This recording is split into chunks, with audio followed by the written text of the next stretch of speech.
오늘도 귀한 날 주신 하나님께 감사를 드리며 오늘 하나님께서 우리에게 주시는 말씀 마태복음 12장 46절에서 50절까지의 말씀을 읽어 드립니다. 예수께서 무리에게 말씀하실 때에 그의 어머니와 동생들이 예수께 말하려고 밖에 섰더니 한 사람이 예수께 여짜오되 보소서 당신의 어머니와 동생들이 당신께 말하려고 밖에 서 있나이다 하니 말하던 사람에게 대답하여 이르시되 누가 내 어머니이며 내 동생들이냐 하시고 손을 내밀어 제자들을 가리켜 이르시되 나의 어머니와 나의 동생들을 보라. 누구든지 하늘에 계신 내 아버지의 뜻대로 하는 자가 내 형제요 자매요 어머니이니라 하시더라. 아멘. 먼 길을 가장 빨리 가는 방법은 친한 친구와 함께 가는 것이라는 말이 있습니다. 아마도 함께 한다는 것의 중요성을 말하는 것이라고 생각합니다. 제가 종종 읽어드리는 대로 제가 좋아하는 시 중에 함께 가자 우리 이 길을 이라는 것이 있습니다. 그 시의 구절 중에 내가 넘어지면 내가 가서 일으켜주고 내가 넘어지면 내가 와서 일으켜주고 이 구절과 가다 못 가면 쉬었다 가자 아픈 다리 서로 기대며 아픈 다리 서로 기대며 라는 구절을 참 좋아합니다. 신앙의 길도 그렇다는 생각이 듭니다. 수많은 시험, 시련이 있는 길이고 핍박과 환난이 있는 길이 신앙의 길입니다. 이 길을 잘 가는 길도 함께 가는 것일 것입니다. 신앙의 형제, 자매, 부모와 함께 말이죠. 오늘 본문에 보면 밖에 서 있다라는 말이 두 번이나 등장을 합니다. 말씀이 무엇인가를 구분하고 있다는 것을 짐작할 수 있습니다. 근데 보면 밖에 있는 사람들이 형제, 자매, 어머니입니다.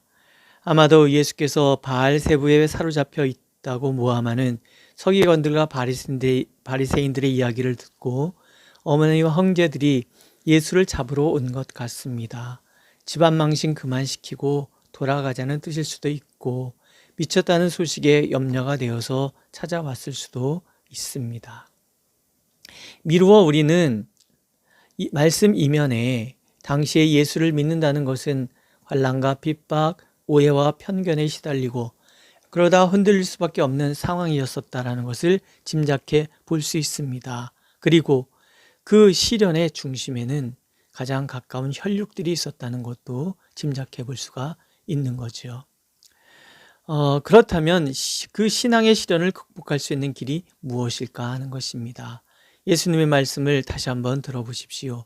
누가 내 어머니며 동생들이냐? 나의 어머니와 나의 동생들을 보라. 누구든지 하늘에 계신 내 아버지의 뜻대로 하는 자가 내 형제요 자매요 어머니이니라. 혈육은 가족임이 분명합니다. 그러나 믿음의 시련을 이기도록 도와줄 수 있는 사람들은 또 다른 혈육, 주님과 함께 있는 제자들, 내 곁에 함께 있는 주님의 제자들입니다. 혈육을 멀리하라시는 말씀이 아닙니다. 하나님을 알고 그 뜻을 아는 자들만이 신앙의 환난을 함께 할 자들이고 핍박을 이겨낼 수 있도록 도와줄 수 있고 또 도움을 받을 또 함께 갈 사람들이라는 것입니다. 그러면 하나님의 뜻대로 사는 사람들이란 어떤 사람들이겠습니까? 먼저는 성령에 이끌리는 삶을 사는 사람들입니다. 성령을 거역하는 자들은 용서받을 수 없다 하시죠. 왜냐하면 성령께서 가리키는 분은 예수 그리스도이시기 때문입니다. 성령으로 인하지 않고는 예수 그리스도를 주라 할 수 없다는 말씀이 그런 뜻이라는 것이죠. 예수 그리스도를 주라 고백하는 사람들, 그들이 바로 성령에 이끌리는 사람들이고 그것이 하나님의 뜻대로 사는 것임을 하나님께서 우리가 알기를 원하시고 이렇게 성령에 이끌리는 사람들이 가족임을 알기를 원하십니다. 두 번째로 예수 그리스도와 함께하는 사람들이 주님의 가족이 되고 그렇게 예수 안에서 가족이 되는 것이 하나님의 뜻입니다.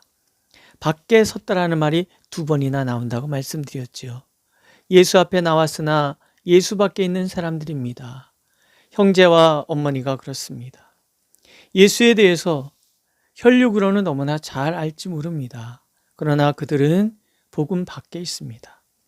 예수께서 하나님의 아들이심을 그리스도이심을 믿지 않기 때문에 그렇습니다. 그래서 대적하고 방해합니다. 예수 그리스도 안에 머물지 않는다면 결국 구원 밖에 있어 복음의 역사를 방해하는 자들이 될 뿐입니다. 교회의 위기는 외부에서 오지 않습니다. 예수 앞에는 나왔으나 예수 안에 있지 못하고 신앙생활을 하지만 신앙이 없어 하나님의 뜻과 별개로 사는 사람들, 제자도 아니며 또 신앙을 위태롭게 하는 사람들 때문에 교회는 위기가 찾아옵니다. 그러므로 하나님께서는 우리가 주님 안에 주님과 함께 있기를 원하십니다. 그리고 그렇게 사는 사람들을 소중하게 여기라고, 가족과 같이 여기는 것이 하나님의 뜻이라고 말씀하고 계십니다. 세 번째로 하나님의 뜻대로 한다는 것은 내 모든 판단을 멈추는 것입니다. 예수님의 육신의 가족은 자신들의 판단을 앞세워 예수님의 사역을 방해하러 왔습니다. 무지였던 오해였던 그들은 그렇게 하나님의 뜻을 거스르는 사람들이 됩니다. 그러나 제자가 되려는 사람들은 내 생각을 예수님께 강요하는 사람들이 아닙니다. 도리어 예수님의 뜻에 나를 맞추어가는 사람들입니다. 이것은 하나님께서 옳고도 오르시다는 믿음에서 출발하고요. 또 하나님께서는 나를 사랑하신다는 것을 알고 믿는 것에서 분명해집니다. 서기관의 틀린 말에 귀를 기울였기에 예수님의 형제와 자매 어머니는 더 이상 예수님의 가족이 될 수 없었습니다. 마찬가지입니다. 내 뜻을 고집하여 내가 옳다라는 사람들, 세상의 가치에 귀를 기울여 거기에 동조하는 사람들은 결코 주님의 가족이 될 수 없다는 것, 하나님은 우리가 이것을 알기를 원하십니다. 네 번째로는 하나님의 뜻대로 살려고 하는 사람이라면 가족임을 인정하는 데 인색하지 않는 것 또한 하나님의 뜻입니다. 함께 신앙생활을 하고 있다고 모두가 마음에 드는 것은 아니지 않습니까? 그러나 누군가가 내 마음에 들고 안 들고는 신앙의 나그네 길을 가는 일에 중요한 요소가 아니라는 것입니다. 분명한 것은 우리는 모두 주님의 대속의 피로 죄짓음 받고 성령의 능력으로 하나 된 사람들이기 때문입니다. 아픈 다리 서로 기대며 함께 쉬라고, 넘어지면 가서 일으켜주고 넘어졌을 때 와서 일으켜주라고 하나님께서 곁에 세우신 가족이기 때문입니다. 신앙의 삶에는 수많은 변수가 존재합니다. 그래서 투쟁의 삶이라고도 합니다. 복음을 대적하고 복음을 왜곡하는 자들과의 싸움이기 때문에 그렇습니다. 그래서 혼자 감당하기가 만만치 않은 삶입니다. 그러기에 돕는 사람이 필요합니다. 우리 안에 도살인 편견을 벗고 주님 안에서 사랑으로 용납하는 삶, 그것만이 오늘의 시련을 이기고 승리하는 길임을 하나님 우리가 알기를 원하십니다. 하나님께서는 오늘 우리 곁에 서 있는 함께 어려운 시간을 견딘 형제와 자매를, 또 믿음의 어머니와 자녀들을 소중히 여기라고 말씀하고 계십니다.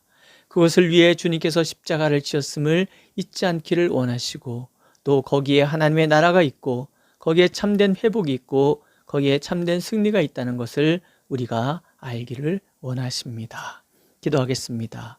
주님, 우리가 주님의 뜻을 함께 행함으로 주님 안에서 형제요 자매요 부모가 되고 자녀가 됨을 가르쳐 주시니 감사를 드립니다. 하나님, 우리가 그렇게 하나 되어 믿음의 이 싸움을 승리로 만들어가는 우리가 되도록 인도하여 주옵소서. 예수님의 이름으로 기도드렸습니다. 아멘. 하늘에 계신 우리 아버지, 아버지의 이름을 거룩하게 하시며 아버지의 나라가 오게 하시며 아버지의 뜻이 하늘에서와 같이 땅에서도 이루어지게 하소서. 오늘 우리에게 일용할 양식을 주시고 우리가 우리에게 잘못한 사람을 용서해 준 것 같이 우리 죄를 용서하여 주시고 우리를 시험에 빠지지 않게 하시고 악에서 구하소서. 나라와 권능과 영광이 영원히 아버지의 것입니다. 아멘.